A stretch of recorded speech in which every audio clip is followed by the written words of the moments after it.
South African farmers have started laying off labourers just 2 days after the government raised the minimum wage for the sector by 50% in response to a wave of violent farm strikes down in Cape Town. Joining us now to discuss the implications of the minimum wage is Katishi Masemola. He's the General Secretary of the Food and Allied Workers Union, as well as Hans van der Merwe. He's the Executive Director for Agri-sa. Gentlemen, thank you so much for coming on to Beyond Markets. Let me start with you, sir. Farmers have warned that the 105 rand that the minister has laid down as the basic minimum wage is going to lead to enormous job losses. We've seen farmers in the Limpopo region in South Africa already starting to issue notices. Are we likely to see other farmers doing exactly the same thing? We know that in the Western Cape there hasn't been any reports of this kind of backlash. We try to manage the situation. I think what South Africa needs is jobs, not more jobless people. We have huge poverty problems already, and the situation may just become totally unsustainable. We try to tell farmers to, if they want to do it, to use the CCMA and the Department of Labour to interact to see if they can find solutions, to see whether they can work on an hour basis, lower per wages, or see whatever is possible. In the meantime, we're still engaging with government whether it's really the final decision.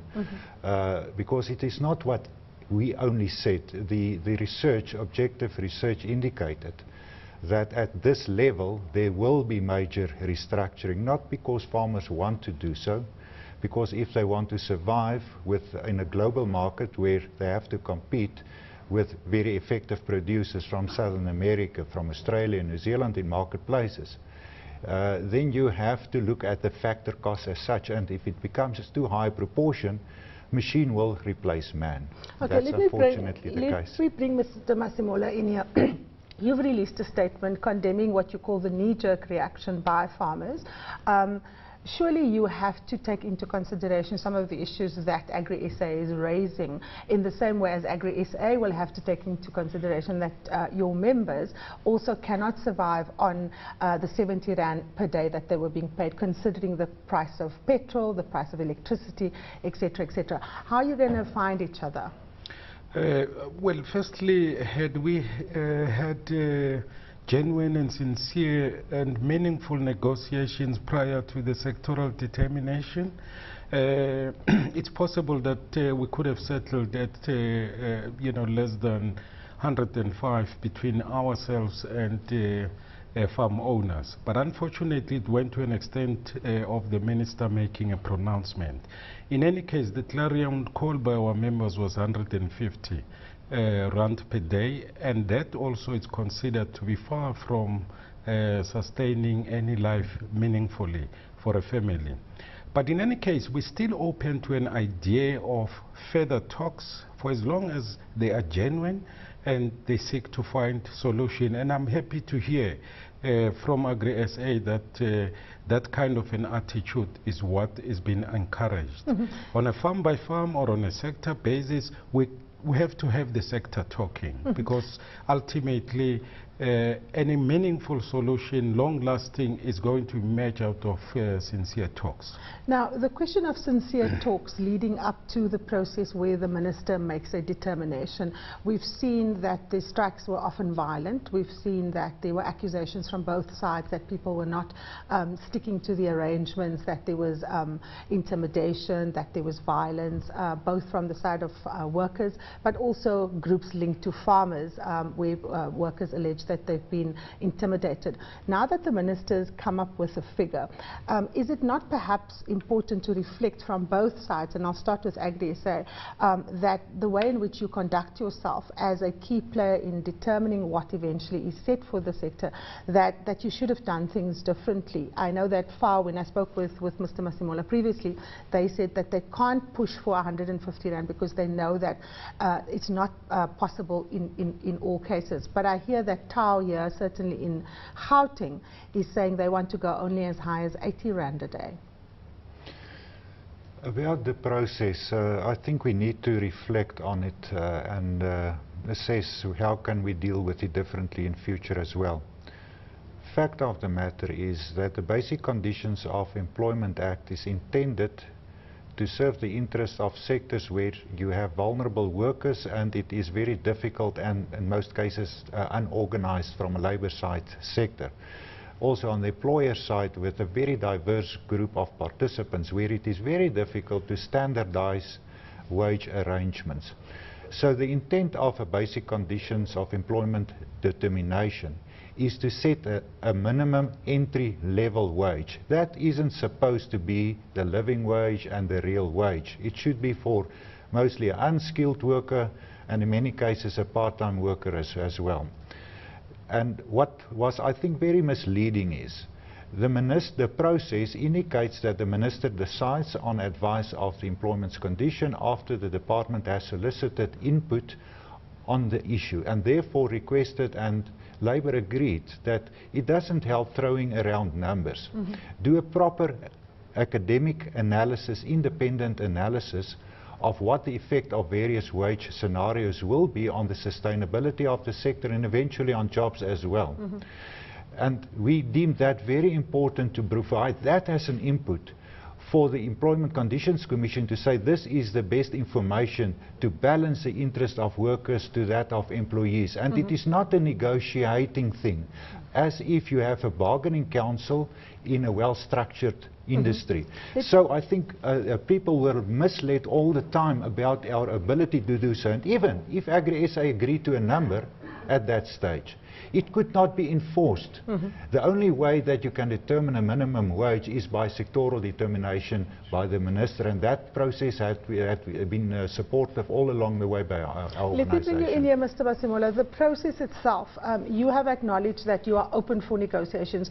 So, of course, you must be aware of the fact that some farmers are going to find this very difficult, and the consequence for your members might well be job losses. What are you prepared to go down to, and what are the kind of variables that you'll be taking into consideration? I've just seen reports today that the one option where if farmers, for example, feel that they can't afford this, that they can take it up, and there's been no uptake so far. You know, so where exactly are you prepared to concede on this issue? Well, I think the first step will be for farm owners that are not able to afford 105 rand to take the advantage as presented by the minister for an opportunity to present evidence that indeed they can't. And we're open to negotiations because, you know, like agri-sa say, you wouldn't want to have destruction of jobs. Where genuinely a farm owner can't afford, there has to be other mechanism in place to allow such a farm to succeed. So we kind of alive to the need of having to save jobs.